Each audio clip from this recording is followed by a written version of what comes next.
सर्वेभ्यो नमो नमः। नमस्कार। सरल संस्कृत सुगम संस्कृत में आपका स्वागत है और मैं हूं प्रतिभा दीक्षित। आरपीएससी फर्स्ट ग्रेड के क्रैश कोर्स के लिए आज के इस वीडियो में हम अलंकार शास्त्रीय ग्रंथों का रिवीजन करने वाले हैं। देखिए, अलंकार शास्त्र से संबंधित 4 ग्रंथ आपके पाठ्यक्रम में है। उनमें से पहला है नाट्य शास्त्र, भरत मुनि के द्वारा रचित, जिसका कि पहला और दूसरा अध्याय ये आपके पाठ्यक्रम में सम्मिलित हैं। उसके बाद काव्य प्रकाश आता है मम्मट का, जिसके किसी विशेष उल्लास के बारे में बताया नहीं गया है, तो काव्य प्रकाश हमको संपूर्ण पढ़ना है। तीसरा है आनंदवर्धन के द्वारा रचित ध्वन्यालोक, तो ध्वन्यालोक के भी किसी उद्योत के विषय में विशेषकर नहीं बताया गया है, इसलिए ध्वन्यालोक भी हम संपूर्ण ही पढ़ेंगे। और चौथा जो अलंकार शास्त्रीय ग्रंथ आपके पाठ्यक्रम में है वो है साहित्य दर्पण। साहित्य दर्पण के पहले और दूसरे परिच्छेद हमको पूरे पढ़ने हैं और तीसरे परिच्छेद की 28वीं कारिका पर्यंत हमको पढ़ना है। तो ये जो 4 अलंकार शास्त्रीय ग्रंथ हैं, इनको हम पहले भी चैनल पर पढ़ चुके हैं। अगर आप हमसे जुड़े हुए हैं तो आपको निश्चित रूप से पता होगा। अगर आप हमसे जुड़े हुए नहीं हैं और पहली बार चैनल पर आए हैं या आपको इस विषय में जानकारी नहीं है और आप इन ग्रंथों को डिटेल में पढ़ना चाहते हैं, तो इनसे संबंधित वीडियोस पहले ही चैनल पर उपलब्ध हैं, जिनको कि आप काव्यशास्त्र नाम की प्लेलिस्ट से देख सकते हैं। आज के वीडियो में हम इन 4 ग्रंथों में से जो 2 प्रमुख हैं, नाट्यशास्त्र और काव्य प्रकाश, इन दोनों का ही सारा रिवीजन करेंगे। इससे पूर्व हम फर्स्ट ग्रेड के लिए वैदिक साहित्य, लौकिक साहित्य, वैदिक सूक्त, भाषा विज्ञान, दर्शन इत्यादि विषयों को पूर्व में पढ़ चुके हैं, इनका रिवीजन कर चुके हैं क्रैश कोर्स के अंतर्गत। तो अगर आपने पहले वाले वीडियोस नहीं देखे हैं तो फर्स्ट ग्रेड की प्लेलिस्ट से आप उन्हें देख सकते हैं, जिनका कि लिंक इसी वीडियो के डिस्क्रिप्शन बॉक्स में दिया गया है। तो आइए प्रारंभ करते हैं भरत मुनि कृत नाट्यशास्त्र के विषय में। नाट्यशास्त्र में कुल 36 अध्याय हैं और अगर श्लोकों की बात करें तो लगभग 6000 श्लोक इसके अंतर्गत प्राप्त होते हैं। इसी कारण इसको षट शास्त्री संहिता भी कहा जाता है। तो आपको ये जो इनके इस तरीके के नाम हैं, इनके संबंध में कई बार प्रश्न पूछ लिए जाते हैं। शत शास्त्री संहिता कौन सी है, चतुर्विंशति शास्त्री संहिता कौन सा, किस ग्रंथ को कहा जाता है, षट शास्त्री संहिता किसको कहा जाता है, तो ये सभी आपको ध्यान रखना है। नाट्यशास्त्र में कुल 6000 श्लोक हैं, इस कारण इसको षट शास्त्री संहिता कहा जाता है। ये छंदोबद्ध ग्रंथ है, प्राय अनुष्टुप छंद में मिलता है, लेकिन इसमें गद्य से मिश्रित पद्य भी प्राप्त होता है। तो प्रायः ये छंदोबद्ध है, अनुष्टुप छंद में लिखा गया है, लेकिन कुछ गद्य भाग भी इसके अंतर्गत प्राप्त होता है। तो हमारे पाठ्यक्रम में चूंकि प्रथम और द्वितीय अध्याय सम्मिलित हैं, इसलिए हम सारे अध्यायों के विषय में बात ना करके जो प्रथम और द्वितीय अध्याय से संबंधित महत्वपूर्ण बातें हैं जो कि परीक्षा में पूछी जा सकती है, उन्हीं के विषय में देखेंगे। देखिए, प्रथम अध्याय में क्या वर्णित है, तो प्रथम अध्याय में नाट्य की उत्पत्ति के संबंध में सारा वर्णन किया गया है कि किस प्रकार नाट्य की उत्पत्ति हुई, किस प्रकार नाट्य प्रकाश में आया।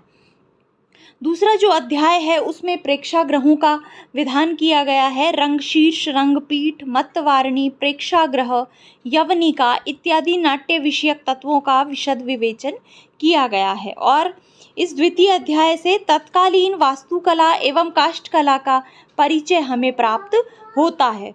तो इस प्रकार से तो दूसरे अध्याय में मुख्यतः हमें ये किस तरीके से नाट्य मंडपों का निर्माण किया जाता है, क्या क्या उसके भाग होते हैं, क्या उसके लिए आवश्यक चीज़ें हैं, किसका निर्माण हुआ, किसने किसको क्या काम निर्धारित किया, ये सारे जो विषय हैं ये द्वितीय अध्याय के अंतर्गत वर्णित हैं। तो हम थोड़ा सा डिटेल में प्रथम और द्वितीय अध्याय के विषय में देख लेते हैं, जो भी महत्वपूर्ण तथ्य हैं जो परीक्षा में पूछे जाते हैं। सबसे पहली बात है नाट्यशास्त्र के समय से संबंधित। तो इसका जो समय है वो प्रथम शताब्दी ईसा पूर्व माना जाता है। ऐसा माना जाता है कि भरत मुनि ने नाट्यशास्त्र की रचना प्रथम शताब्दी ईसा पूर्व में करी थी। नाट्य की रचना किसने की, इसके रचयिता कौन है, तो नाट्य के रचयिता के रूप में ब्रह्म को जाना जाता है। और किसने इसके लिए प्रार्थना करी, ये सारा जो विवेचन है ये नाट्यशास्त्र के प्रथम अध्याय में ही वर्णित है। तो वहाँ पर बताया गया है कि इंद्र की प्रार्थना के आधार पर ब्रह्मा ने इस नाट्य वेद की रचना की है। इस नाट्य वेद का अपर नाम भी कई बार परीक्षा में पूछ लिया जाता है कि पंचम वेद के नाम से किसको जाना जाता है, तो पंचम वेद के नाम से जाना जाता है नाट्य शास्त्र को। हाँ, तो एक बात तो हो गई है कि ब्रह्मा ने इसकी रचना की और किसकी प्रार्थना कर पर की, इंद्र की प्रार्थना पर। लेकिन क्यों इसकी रचना की गई, किसकी, नाट्य वेद की, नाट्य शास्त्र की। युद्ध आदि से श्रांत लोगों के मनोरंजन के लिए इस नाट्य वेद की रचना की गई। तत्कालीन समय में कोई भी ऐसा ग्रंथ, कोई भी ऐसी विधा नहीं थी जिससे जो युद्ध इत्यादि में संलग्न, उनसे श्रांत, दुखी, थके हुए जो लोग हैं, उनका मनोरंजन करने के लिए कोई साधन उपलब्ध नहीं था। तो युद्ध आदि से श्रांत लोगों के मनोरंजन के लिए नाट्य वेद की रचना की गई। इस नाट्य के अभिनय का संपूर्ण भार ब्रह्मा ने भरत मुनि को दिया, ऐसा प्रथम अध्याय में वर्णन प्राप्त होता है। इसके स्त्री पात्र कौन थे, कुछ इसमें स्त्री पात्र भी थे। कौन कौन थे? अप्सरा या देवांगनाएं जो थी, इन्होंने स्त्री पात्रों का अभिनय किया। इस रंगशाला की साज सज्जा का कार्य विश्वकर्मा को दिया गया। ब्रह्मा ने अभिनय का कार्य तो सौंपा भरत मुनि को, और रंगशाला जिसमें कि इस नाट्य का मंचन होना था, उसकी साज सज्जा का कार्य विश्वकर्मा को सौंपा गया। ये जो विश्वकर्मा है, इनको देवताओं के शिल्पी भी कहा जाता है। तो विश्वकर्मा ने रंगशाला की साज सज्जा की, या ब्रह्मा के द्वारा उनको ये उत्तरदायित्व दिया गया, आपको ये ध्यान रखना है। अब बात करें सर्वप्रथम मंचित नाट्यों की, कि सर्वप्रथम मंचित नाट्य कौन से थे। इसके संबंध में पूर्व में प्रश्न पूछा जा चुका है, तो आपको ध्यान रखना है। सर्वप्रथम मंचित नाट्य थे अमृत मंथन और त्रिपुर दाह, तो दोनों के ही नाम आपको ध्यान रखने हैं। अब इस नाट्य शास्त्र में कुछ वर्णन प्राप्त होता है, जिससे ये पता चलता है कि नाट्य में के जो तत्व हैं, नाट्य में देखिए बहुत सारे तत्व सम्मिलित होते हैं। अभिनय होता है नाट्य में उसमें संगीत होता है, गायन होता है, पाठ्य होता है, वेशभूषा इत्यादि होती है। तो इन सब का ग्रहण कहाँ से किया गया, इस बात के विषय में भी नाट्य शास्त्र में लिखा गया है। तो लिखा गया है कि जो ऋग्वेद है, वहाँ से काकू स्वर और अलंकार का ग्रहण, अर्थात जो नाट्य का पाठ्य भाग होता है, उसका ग्रहण कहाँ से किया गया, ऋग्वेद से किया गया। जी को क्या है, नाट्य में जो गान के प्रकार हैं, गायन है, वो लिया गया सामवेद से। तो देखिए ये प्रश्न बार बार परीक्षाओं में पूछे जाते हैं कि काकू स्वर का, अलंकार का ग्रहण कहाँ से किया गया, गान का ग्रहण कहाँ से किया गया। तो आपको ध्यान रखना है, नाट्य में गायन लिया गया सामवेद से। इसके अतिरिक्त वेशभूषा एवं सात्विक इत्यादि जो भाव हैं, वो यजुर्वेद से ग्रहण किए गए। अभिनय, अर्थात जो अभिनय का पाठ होता है नाट्य में, वो यजुर्वेद से लिया गया, और रस लिया गया अथर्ववेद से। तो ये सारी चीज़ें आपको ध्यान रखनी है कि नाट्य में कौन सी चीज़ किस वेद से ग्रहण की गई। नाट्य मंडप का निर्माण किसके द्वारा किया गया, तो ये हम बात कर चुके हैं। नाट्य मंडप का निर्माण देवताओं के जो शिल्पीकार हैं विश्वकर्मा, उनके द्वारा किया गया। इसमें एक दैत्यों के अधिपति विरूपाक्ष का भी नामोल्लेख आता है, जिन्होंने नाट्य के बीच में व्यवधान डालने का कार्य किया। तो अगर आपसे पूछा जाए कि नाट्य के मध्य में व्यवधान डालने वाले दैत्यों के अधिपति कौन थे, तो उसका नाम था विरूपाक्ष। ये आपको याद रखना है। दूसरा, इंद्र की ध्वजा जिससे उन्होंने नाट्य के विघ्न समाप्त किए, उसका क्या नाम था, ये प्रश्न भी आपसे पूछा जा सकता है। तो इंद्र ने अपनी जर्जर नामक ध्वजा से नाट्य के बीच में उत्पन्न होने वाले विघ्नों को समाप्त किया। देखिए ये प्रश्न पूछा गया है और ये विद्यार्थी को कंफ्यूज भी कर देता है। इंद्र ने किसकी सहायता से नाट्य के विघ्नों को समाप्त किया या नाट्य के विघ्नों का नाश किया। तो इसमें पहला ही ऑप्शन आपको दे देंगे वज्र। लेकिन आपको ध्यान रखना है, नाट्य वेद में, नाट्य शास्त्र में जो वर्णन है उसके अनुसार इंद्र ने अपनी जर्जर नामक ध्वजा से नाट्य के विघ्न समाप्त किए थे। तो आपको ये ध्यान रखना है। दूसरा, यहाँ से एक और प्रश्न बनता है जो पूछा जा सकता है कि नाट्य शास्त्र का मंचन किस अवसर पर किया गया। तो नाट्य शास्त्र का मंचन सर्वप्रथम इंद्रध्वज उत्सव के अवसर पर किया गया। नाट्य के प्रथम भाग के उत्तम मंचन पर देवताओं द्वारा प्रदत्त सामग्री। जब ब्रह्मा ने भरत मुनि को नाट्य के मंचन का कार्य सौंपा, विश्वकर्मा को रंगमंच की साज सज्जा का कार्य सौंपा, तो स्त्री पात्रों का जो अभिनय है वो अप्सरा देवांगनाओं ने किया। फिर विघ्न आ गए, ये पूरा एक वर्णन प्राप्त होता है। विरूपाक्ष जो दैत्यों के अधिपति थे उन्होंने विघ्न उत्पन्न कर दिए। इंद्र ने फिर अपनी ध्वजा से उन विघ्नों का नाश कर दिया। उसके बाद इंद्रध्वज के उत्सव पर नाट्य शास्त्र का मंचन किया गया। तो इस सारे प्रकरण में आगे वर्णन भी प्राप्त होता है कि जब नाट्य के प्रथम भाग का उत्तम मंचन कर दिया गया तो देवताओं ने प्रसन्न होकर विभिन्न सामग्री प्रदान की अभिनयकर्ताओं को। तो कौन से देवता ने क्या सामग्री प्रदान की, कई बार इसके संबंध में भी प्रश्न पूछ लिया जाता है। तो इंद्र ने अभिनय से प्रसन्न होकर अपना ध्वज प्रदान किया, ब्रह्मा ने अपना दंड प्रदान किया, विष्णु ने अपनी स्वर्ण झारी प्रदान की, वायु ने पंखा प्रदान किया, सूर्य ने छत्र प्रदान किया, सरस्वती ने प्रेक्षणीय सौष्ठव प्रदान किया, शिव के द्वारा सिद्धि प्रदान की गई, विष्णु के द्वारा सिंहासन प्रदान किया गया और कुबेर के द्वारा अपना मुकुट प्रदान किया गया। तो ये सारे जो वस्तुएं हैं, सामग्रियां हैं, ये देवताओं के द्वारा उत्तम वंचन से प्रसन्न होकर अभिनयकर्ताओं को दी गई। आपको इन सभी को याद रखना है। आप चाहे तो इसका स्क्रीनशॉट ले सकते हैं और आपको ये अच्छे से याद रखनी है क्योंकि इसके संबंध में प्रश्न पूछे गए हैं और आगे भी पूछे जा सकते हैं। आगे हम बात करें तो ब्रह्मा जी ने नाट्य मंडप के निर्माण हेतु विश्वकर्मा को आदेश दिया। क्यों? नाट्यों के विघ्नों से रक्षा के लिए। जब नाट्य का मंचन किया गया सर्वप्रथम तो वहाँ पर बहुत सारे विघ्न उपस्थित हो गए, तो इसीलिए ब्रह्मा जी ने नाट्य मंडप के निर्माण के लिए विश्वकर्मा को आदेश दिया कि अब नाट्य का मंचन जो है एक नाट्य मंडप में ही किया जाएगा और इस नाट्य मंडप के निर्माण का जो जिम्मा है वो विश्वकर्मा तुम्हारा है, तुम इसके लिए नाट्य मंडप का निर्माण करोगे। तो क्यों नाट्य मंडप का निर्माण किया गया? नाट्य की विघ्नों से रक्षा के लिए। नाट्य मंडप की रक्षा में कुछ देवगण भी नियुक्त किए गए। देखिए, नाट्य मंडप जो होता है उसके अलग अलग दिशाओं के लिए, उसके अलग अलग प्लेसेस पे, अलग अलग स्थानों के लिए अलग अलग देवताओं को नियुक्त किया गया कि आपको नाट्य मंडप के इस भाग की रक्षा करनी है, आपको इस भाग की रक्षा करनी है।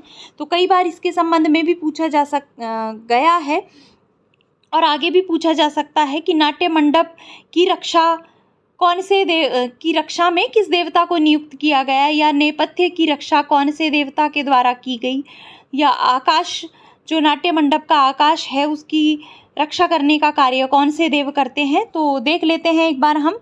नाट्य मंडप में जो मुख्य मंडप है उसकी रक्षा का कार्य किसको सौंपा गया? चंद्रमा को सौंपा गया। दिशाओं की रक्षा के लिए लोकपालों को नियुक्त किया गया।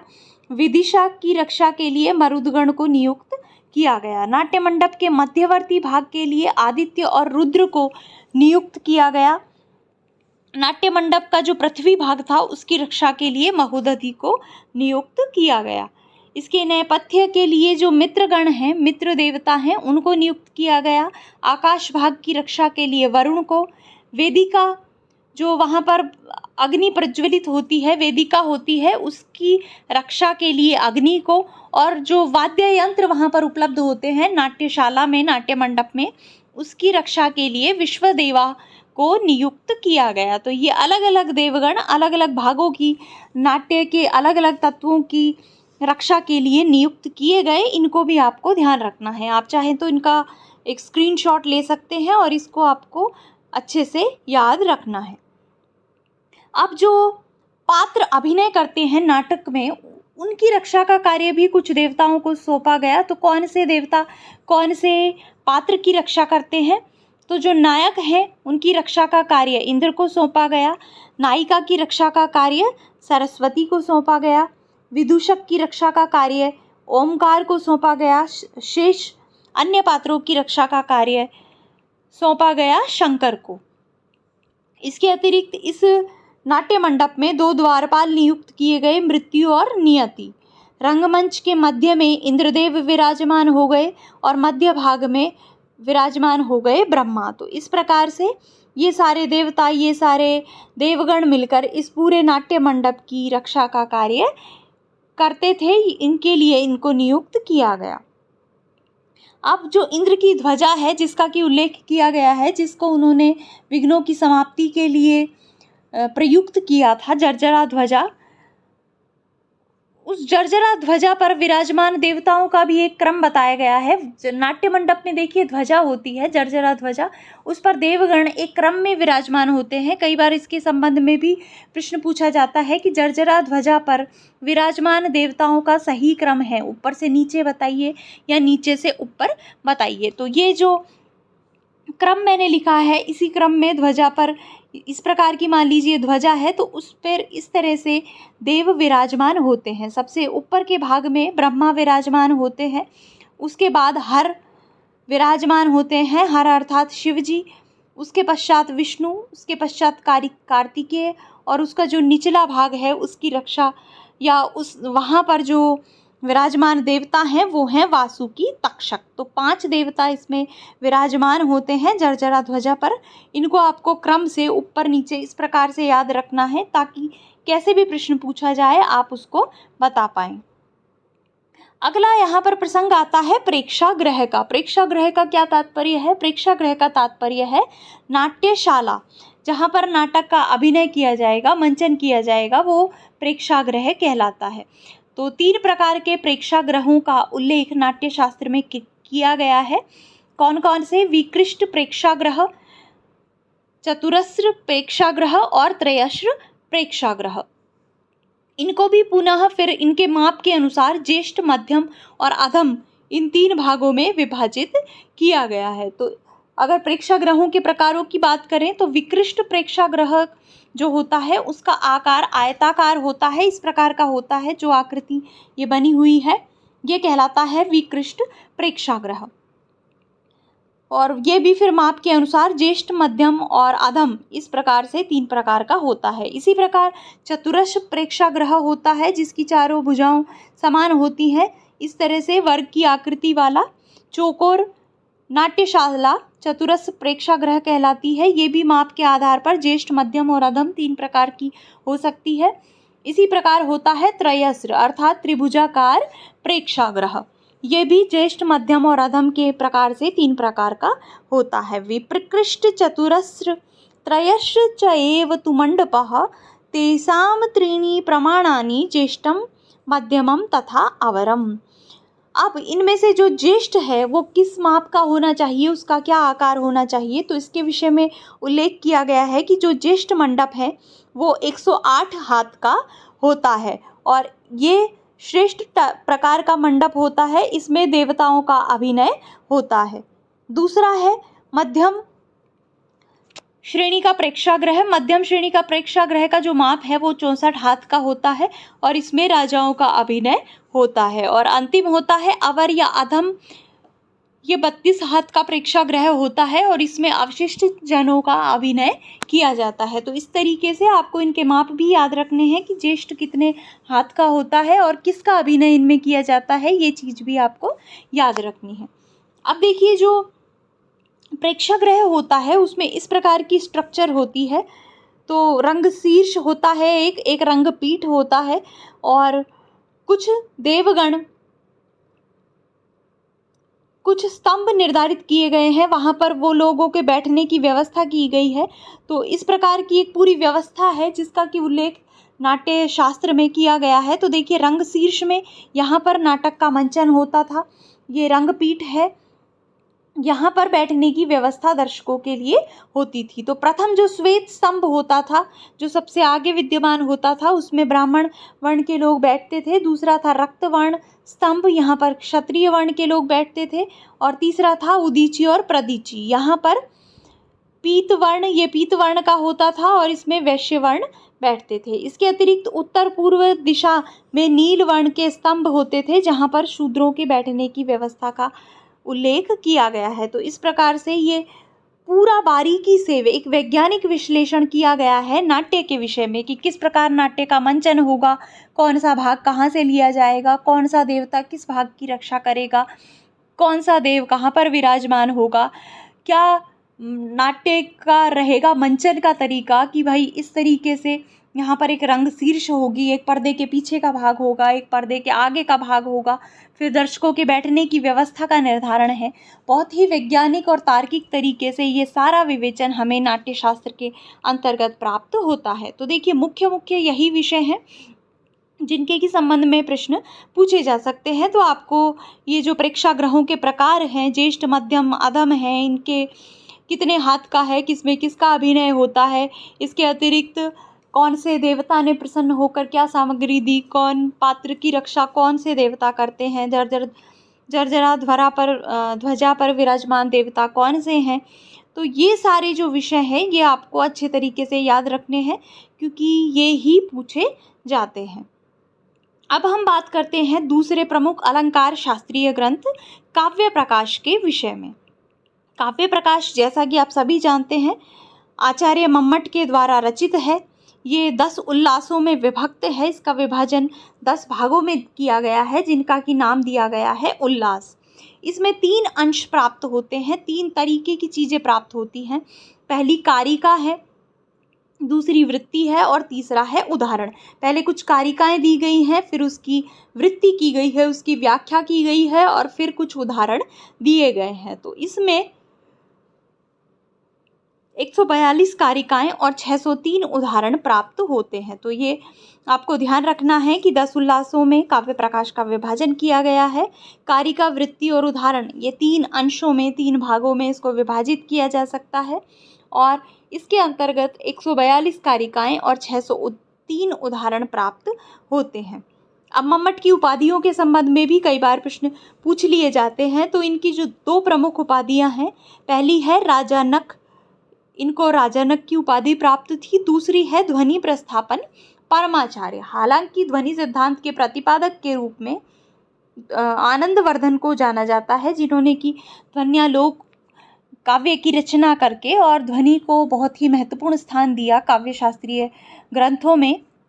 लेकिन मम्मट को ध्वनि प्रस्थापन परमाचार्य के रूप में जाना जाता है। ये मम्मट की उपाधि है, आपको अच्छे तरीके से याद रखना है क्योंकि इस विषय में अगर आप प्रश्न आपसे पूछा जाएगा तो वहाँ पर पहला ऑप्शन आपको आनंदवर्धन दिया जाएगा और हो सकता है कि ध्वनि शब्द को देखकर आप कंफ्यूज हो जाएं और आनंदवर्धन कर दें।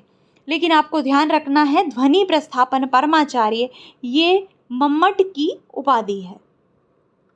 अब हम बात करते हैं काव्य प्रकाश की विषय वस्तु के संबंध में कि इसके प्रत्येक उल्लास में किस किस विषय का वर्णन किया गया है। तो इसका जो प्रथम उल्लास है उसमें काव्य प्रयोजनों का वर्णन किया गया है जो कि बहुत महत्वपूर्ण है परीक्षा की दृष्टि से, काव्य प्रकाश की दृष्टि से, क्योंकि मम्मट का काव्य प्रयोजन बहुत सारी परीक्षाओं में बार बार पूछा जाता है। काव्य प्रयोजन के अतिरिक्त प्रथम उल्लास में ही इन्होंने काव्य हेतुओं का विवेचन भी किया है, काव्य लक्षण के विषय में बताया है और काव्य भेद के विषय में वर्णन किया है। इनको डिटेल में अभी हम आगे देखेंगे। अभी हम बिल्कुल शॉर्ट में बात कर रहे हैं कि कौन से उल्लास में क्या क्या वर्णन किया गया है। दूसरे उल्लास के अंतर्गत शब्द भेद का वर्णन किया गया है। अभिहिता अन्वयवाद, अन्विता अभिधानवाद, वाचक शब्द और इसके अतिरिक्त शब्द शक्तियों, अभिधा लक्षणा और अभिधा मूला व्यंजना का वर्णन किया गया है। काव्य प्रकाश के तृतीय उल्लास में आर्थी व्यंजना का उल्लेख प्राप्त होता है। इसके चतुर्थ उल्लास में ध्वनि निर्णय, ध्वनि के 2 भेदों अविवक्षित वाच्य ध्वनि और विवक्षित वाच्य ध्वनि, इनका वर्णन किया गया है। इसके अतिरिक्त रस विवेचन भी चतुर्थ उल्लास के अंतर्गत प्राप्त होता है। पंचम उल्लास में जो गुणीभूत व्यंग्य काव्य है, काव्य का तृतीय भेद, उसके 8 भेदों का विवेचन किया गया है। षष्ठम उल्लास में शब्दार्थ चित्र निरूपण किया गया है। शब्द चित्र और अर्थ चित्र काव्य की विवेचना की गई है। 7वें उल्लास में दोषों का निरूपण किया गया है। 8वें उल्लास के अंतर्गत गुण निरूपण किया गया है कि काव्य के गुण क्या होते हैं और गुणों का अलंकारों से भेद स्थापित किया गया है। नवम उल्लास में अलंकारों का वर्णन है और अलंकारों में भी 6 शब्द अलंकारों का वर्णन नवम उल्लास में प्राप्त होता है। और अंतिम दशम उल्लास के अंतर्गत कुल 61 अर्थालंकारों का प्रयोग, कुल 61 अर्थालंकारों का वर्णन किया गया है। तो इस प्रकार से विषय वस्तु के आधार पर इसमें उल्लासों को हमने देखा है कि कौन से उल्लास में क्या क्या वर्णन प्राप्त होता है। अब हम बात करें इनके प्रमुख विषय के संबंध में जहाँ से प्रश्न पूछे जाते हैं, तो देखिए मम्मट का काव्य प्रयोजन, इनका काव्य लक्षण, इनके द्वारा दिए गए काव्य हेतु, इनके द्वारा बताई गई शब्द शक्तियाँ, ये बहुत महत्वपूर्ण विषय हैं।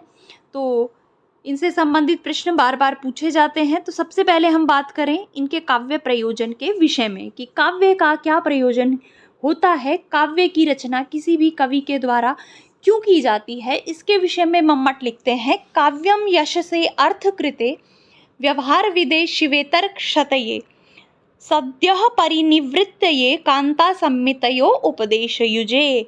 ये 6 प्रयोजन बताते हैं काव्य की रचना के। तो क्या क्या वो है?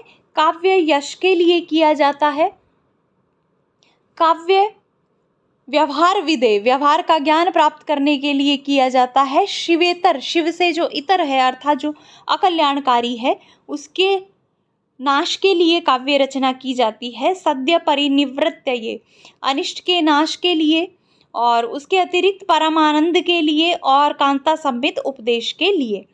तो यश के लिए किस प्रकार काव्य रचना होती है? जिस प्रकार कालिदास ने यश प्राप्ति के लिए काव्यों की रचना की।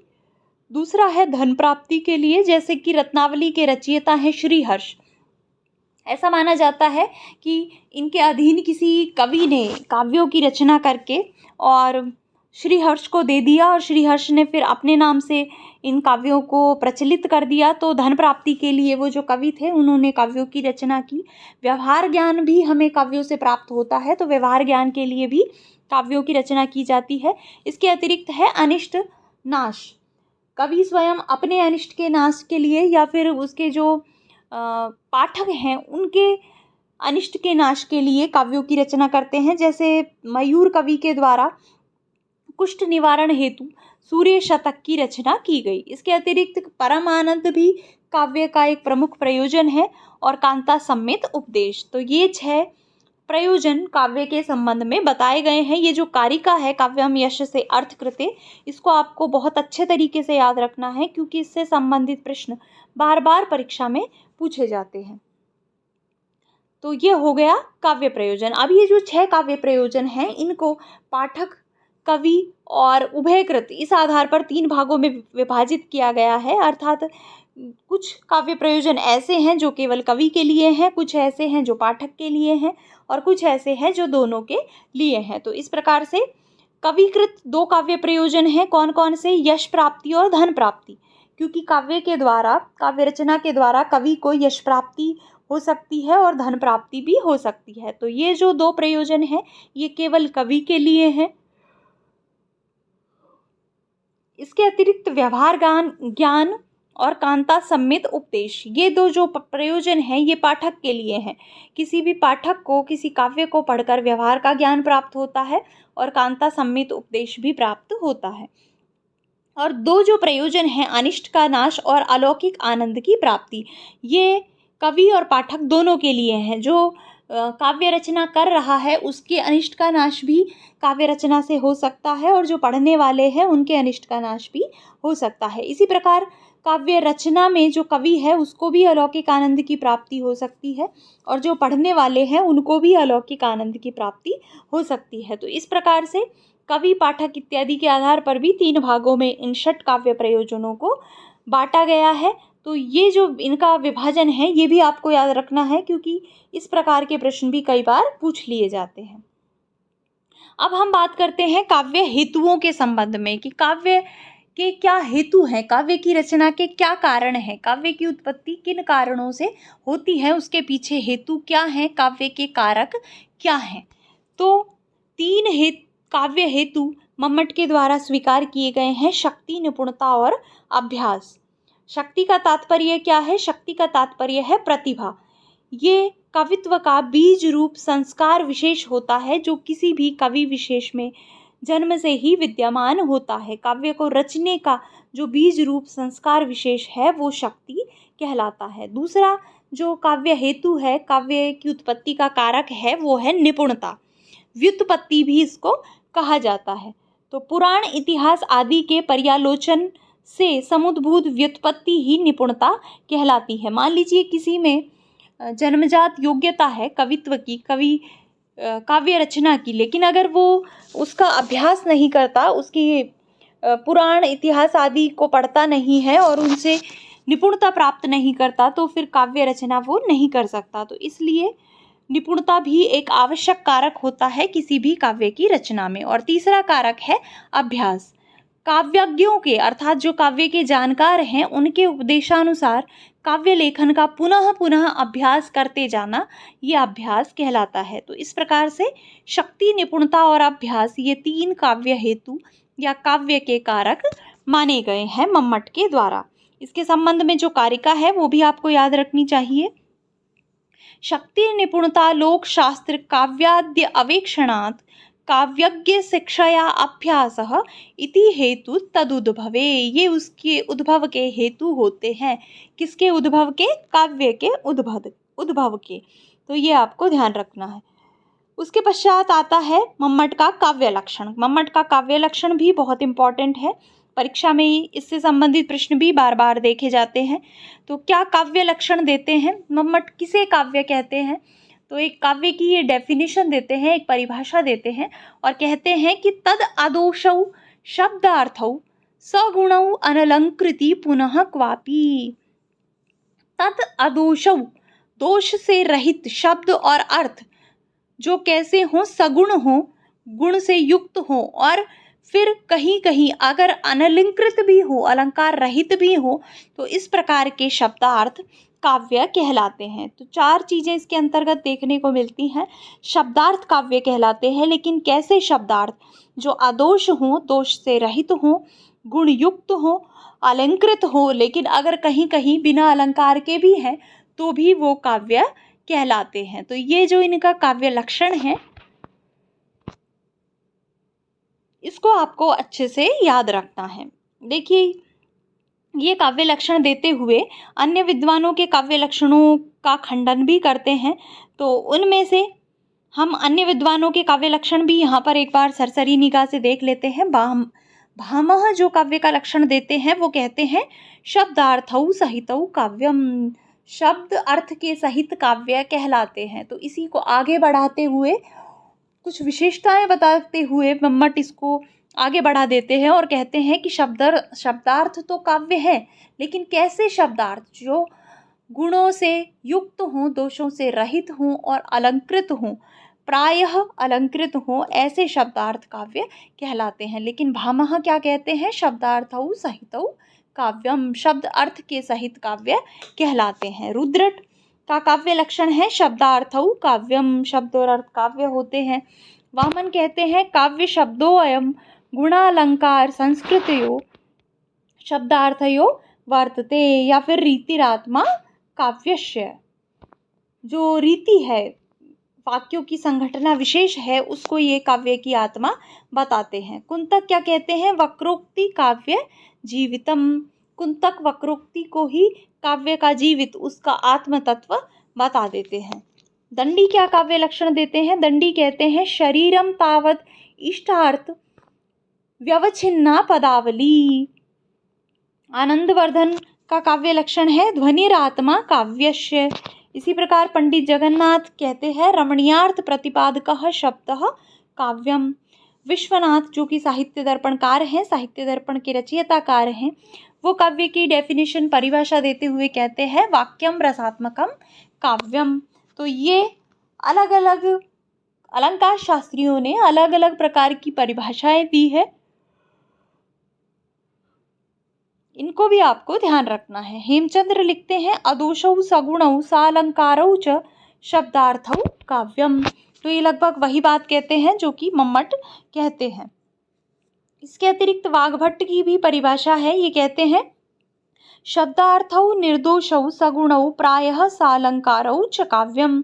ये भी बिल्कुल मम्मट वाली बात कहते हैं कि ऐसे शब्द और अर्थ जो निर्दोष हों, दोष से रहित हों, सगुण हों और प्रायः सालंकार हो, प्राय अलंकार सहित हो, वो काव्य कहलाते हैं। तो इस प्रकार से मुख्यतः मम्मट का काव्य लक्षण आपको याद रखना है। इसके अतिरिक्त और भी जो महत्वपूर्ण, जैसे भामह, दंडी हैं, रुद्रट हैं, वाग्भट्ट हैं, इनके काव्य लक्षण आपको याद रखने हैं।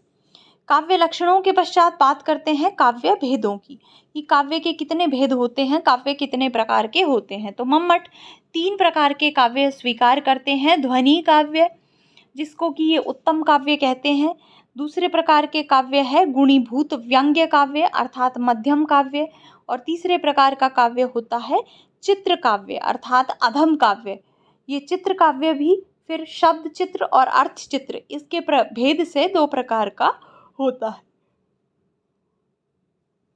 तो अगर काव्य भेदों की बात करें कि मम्मट ने कितने काव्य भेद स्वीकार करे हैं, तो मम्मट ने 3 काव्य भेद या काव्यों के 3 प्रकार स्वीकार करे हैं। ध्वनि काव्य, गुणीभूत व्यंग्य काव्य और चित्र काव्य।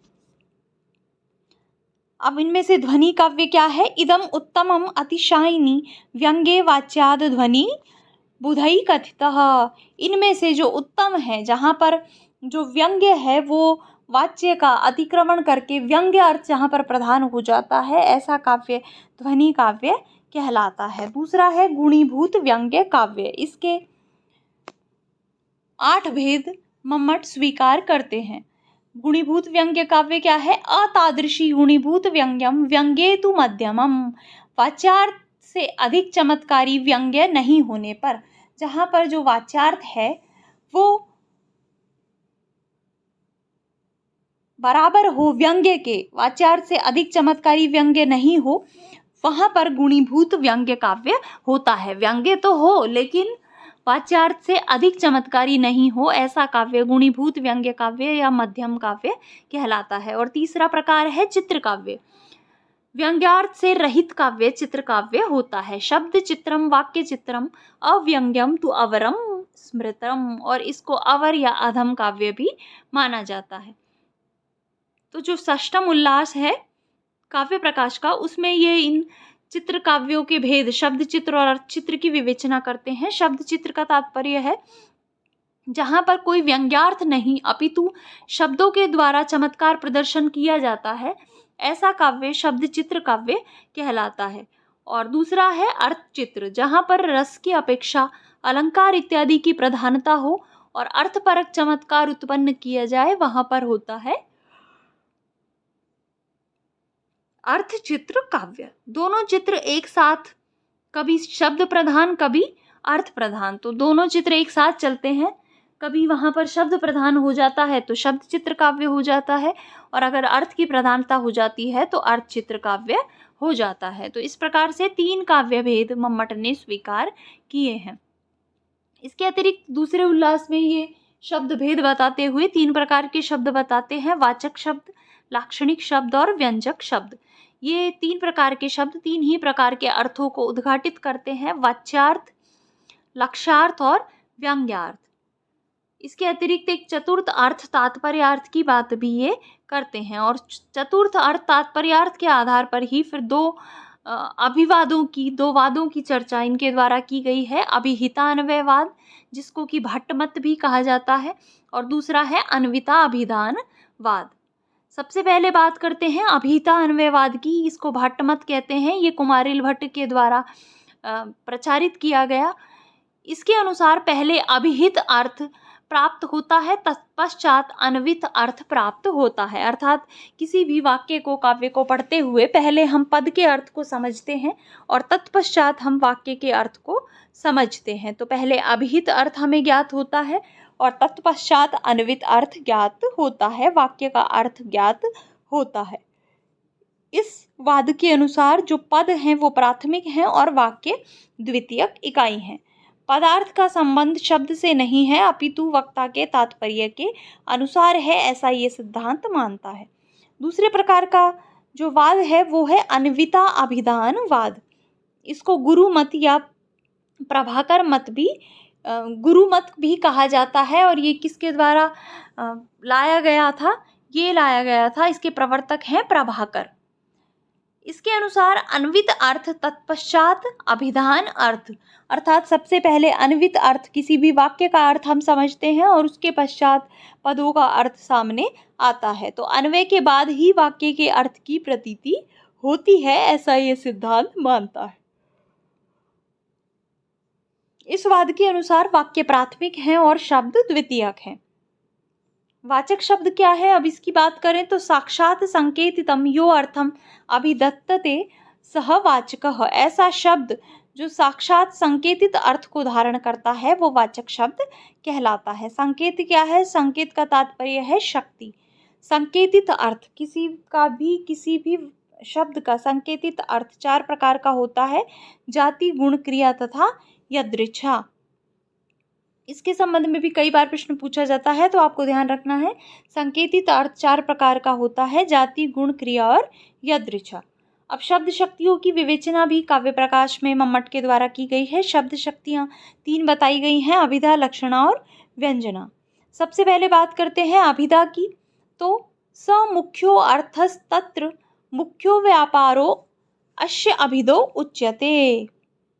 मुख्यार्थस्य बोधकः यः शब्दस्य व्यापारः स एव अभिधा व्यापार व्यवह्रियते। साक्षात संकेतित मुख्य अर्थ जहाँ पर किसी भी शब्द शक्ति के द्वारा प्रकट किया जाए, वो जो शब्द शक्ति है वो अभिधा कहलाती है। ऐसा शब्द का व्यापार जो कि शब्द के मुख्य अर्थ का बोधक होता है वो अभिधा कहलाता है। दूसरे प्रकार की शब्द शक्ति है लक्षणा।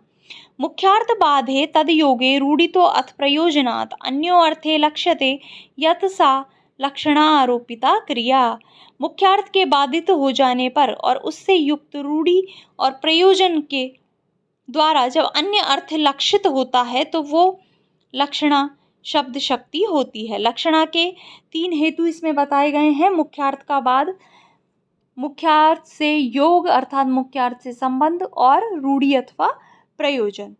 जैसे कर्मणि कुशलः, कर्म में कुशल, गंगायाम घोषः, गंगा पर घोष। तो यहाँ पर जो इस शब्दों के मुख्य अर्थ हैं, गंगा पर घोष। गंगा क्या होती है, जो बहता हुआ जल का प्रवाह है उसका नाम गंगा है। तो बहते हुए जल प्रवाह पर झोंपड़ी नहीं हो सकती। इसमें मुख्य अर्थ बाधित हो गया, तो मुख्य अर्थ बाधित होने के कारण उस मुख्य अर्थ से संबंधित जो रूढ़ि और प्रयोजन है उससे संबंधित कोई अर्थ लक्षणा के द्वारा यहाँ पर द्योतित होता है। तो ये होती है लक्षणा शब्द शक्ति। तीसरे प्रकार की शब्द शक्ति है व्यंजना। व्यंजना भी 2 प्रकार की है, अभिधा मूला व्यंजना और लक्षणा मूला व्यंजना। इसमें से हम सबसे पहले बात करते हैं अभिधा मूला व्यंजना के विषय में। तो अनेक अर्थस्य शब्दस्य वाचकत्वे नियंत्रिते संयोगादयि अवाच्यार्थधिकृत व्यापृतिर्व्यंजनम। संयोग आदि के द्वारा अनेकार्थक शब्दों के वाचकत्व के किसी एक अर्थ में नियंत्रित हो जाने पर उससे भिन्न अवाच्य अर्थ की प्रतीति कराने वाला शब्द का व्यापार अभिधा मूला व्यंजना होता है।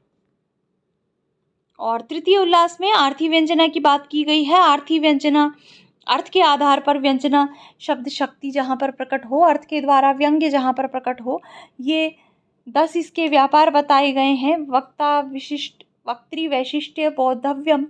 तो इतना सब डिटेल आपसे फर्स्ट ग्रेड में नहीं पूछा जाएगा। आपको केवल ये ध्यान रखना है व्यंजना शब्द शक्ति क्या है।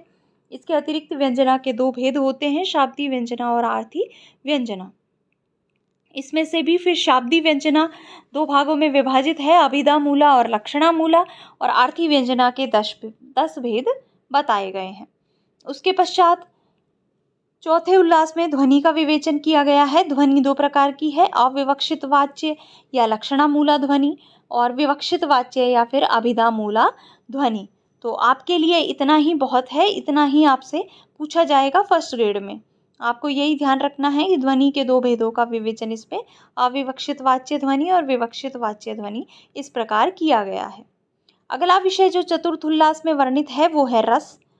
रस के संबंध में लिखा गया है, कारणानि अथ कार्याणि सहकारिणी यानि च रत्यादे स्थायिनो लोके तानि चेत नाट्य काव्ययोः विभाव अनुभावास्तत्कथ्यन्ते व्यभिचारिणः व्यक्तः स तैः विभावाद्यैः स्थायी भावो रसः स्मृतः।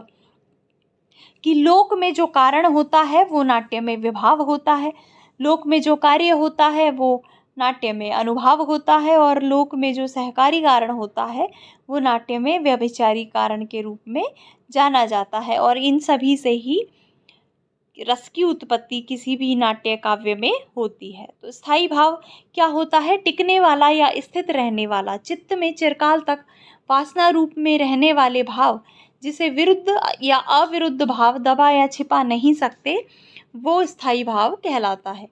ये मन में स्थिर प्रसुप्त संस्कार होता है। और 9 स्थायी भावों की बात की गई है। रति, हासश्च, शोकश्च, क्रोधो, उत्साहो, भयम तथा जुगुप्सा, विस्मयं चेति स्थायी भावा प्रकीर्तिता।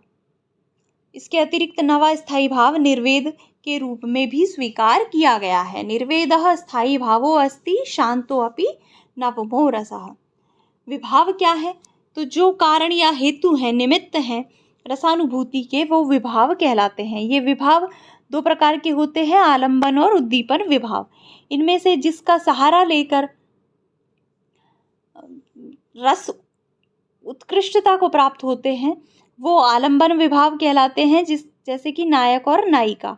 और उद्दीपन का तात्पर्य जो बढ़ाने या उद्दीपक का कार्य करते हैं, वो उद्दीपन कहलाते हैं। जिसके द्वारा रस का उद्दीपन होता है, वो उद्दीपन विभाव होते हैं। जैसे कि वेशभूषाएं किसी नायक की, उसकी चेष्टाएं, उपवन, चंद्र, ज्योत्सना, एकांत इत्यादि ये रस को बढ़ाने का कार्य करते हैं, तो ये उद्दीपन विभाव कहलाते हैं।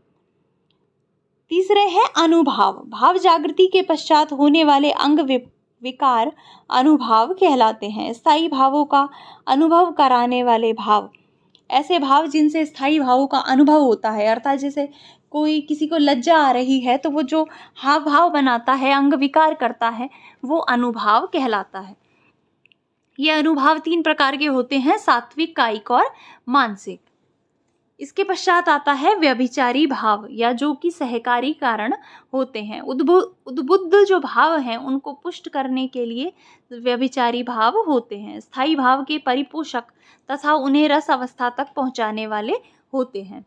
इसके अतिरिक्त सभी रसों में संचरण करने के कारण संचारी, आविर्भाव, तिरोभाव इनका होता रहता है, इसीलिए ये संचारी भाव कहलाते हैं। आते और जाते रहते हैं।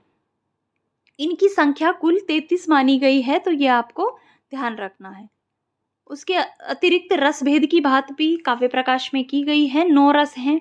इनमें से कौन से रस का क्या स्थायी भाव है, क्या उनका वर्ण होता है, क्या देवता होता है, कई बार इसके संबंध में भी प्रश्न पूछा जाता है। तो आइए बात करते हैं। 9 रस माने गए हैं। प्रथम रस है श्रृंगार रस। इसका स्थायी भाव होता है रति। इसका वर्ण माना गया है श्याम वर्ण, और इसके देवता के रूप में माना गया है विष्णु को। दूसरा रस है हास्य रस। इसका स्थायी भाव होता है हास। इसका वर्ण माना गया है शुक्ल वर्ण, और इसके देवता के रूप में माना गया है प्रमथ को। तीसरा रस है करुण रस। इसका स्थायी भाव होता है शोक। इसका वर्ण है कपोत, और इसके देवता के रूप में माना गया है यम को। चौथा रस है रौद्र। इसका स्थायी भाव है क्रोध। इसका जो वर्ण है वो है लाल, और इसके देवता है रुद्र। 5वां है वीर रस। इसका जो स्थायी भाव है वो है उत्साह। इसका वर्ण है सुवर्ण, और इसके देवता है महेंद्र। 6ठा रस है भयानक। इसके जो स्थायी भाव है वो भय है। इसका वर्ण कृष्ण है, और इसके जो देवता हैं वो है महाकाल।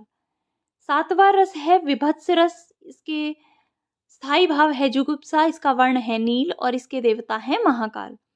इसके पश्चात 8वां रस है अद्भुत। इसका स्थायी भाव है विस्मय। इसका वर्ण है पीत, और इसके देवता हैं गंधर्व। और अंतिम और 9वां रस है शांत रस। इसका स्थायी भाव है शम या निर्वेद, और इसका वर्ण है कुंदेंदु या फिर शुक्ल, और इसके देवता के रूप में जाना जाता है श्री नारायण को। तो ये 9 रस हैं, ये इनके देवता और वर्ण हैं। इनके संबंध में भी आपको ध्यान रखना है, क्योंकि इनसे संबंधित प्रश्न भी पूछा जाता है। अगला जो 5वां उल्लास है काव्य प्रकाश का, इसमें मम्मट ने गुणीभूत व्यंग्य काव्य के, मध्यम काव्य के 8 वेदों की चर्चा की है। कौन कौन से 8 वेद हैं? अगूढ़ व्यंग्य, अपरांग व्यंग्य, वाच्य सिद्धि अंगभूत व्यंग्य, अस्फुट व्यंग्य, संदिग्ध प्राधान्य व्यंग्य, तुल्य प्राधान्य व्यंग्य, काकु आक्षिप्त व्यंग्य और असुंदर व्यंग।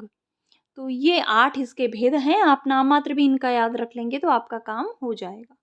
छठे उल्लास में शब्दार्थ चित्र का निरूपण किया गया है, जिसकी बात हम पूर्व में कर चुके हैं। सातवां उल्लास काव्य दोषों से संबंधित है। काव्य दोष क्या होते हैं? मुख्यार्थ हति दोषः, मुख्य अर्थ को हर लेने वाले, अर्थ की हानि करने वाले दोष कहलाते हैं। 16 दोषों की विवेचना मम्मट के द्वारा की गई है। इसमें इन्होंने 21 वाक्यगत दोष बताए हैं, 23 अर्थगत दोष बताए हैं और 13 रस दोष बताए हैं। तो ये आपको ध्यान रखना है। 8वें उल्लास में मम्मट काव्य गुण और अलंकार भेद का विवेचन करते हैं। गुण के संबंध में ये कहते हैं, ये रसस्य अंगिनो धर्मा शौर्यादय इव आत्मनः उत्कर्ष हेतवः तेषु अचल स्थितयो गुणा।